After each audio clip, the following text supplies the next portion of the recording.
এর আগে অনেক দিনই বলেছি আমরা, চিন্ময় কৃষ্ণ দাসকে ঢুকিয়ে রেখেছে জেলে, কিন্তু পর পর পর পর জঙ্গিদের, দাগী অপরাধীদের ছেড়ে দিচ্ছে বাংলাদেশের এখনকার সরকার।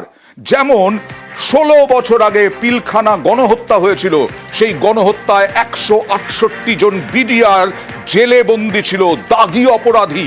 সেই দাগী অপরাধীদের সাজা মুক্ত হলো। জামানা বদলের পরে পরপর জেল মুক্তি এই দাগীদের, তার সঙ্গে এই যে অভিযুক্ত 168 জন বিডিআর, কেন্দ্রীয় জেল কাশিমপুর কারাগার 2 জেল থেকে মুক্তি। তৎকালীন বিডিআরের 168 জন জওয়ানের ভয়ঙ্কর ঘটনা ঘটেছিল পিলখানা গণহত্যায়। এক অংশ বিডিআরের এক অংশ বহু মানুষকে মৃত্যুর মুখে ঠেলে দিয়েছিল। সেই পিলখানা গণহত্যায় 168 জনকে এবার ছেড়ে দিল। কি হবে এবার?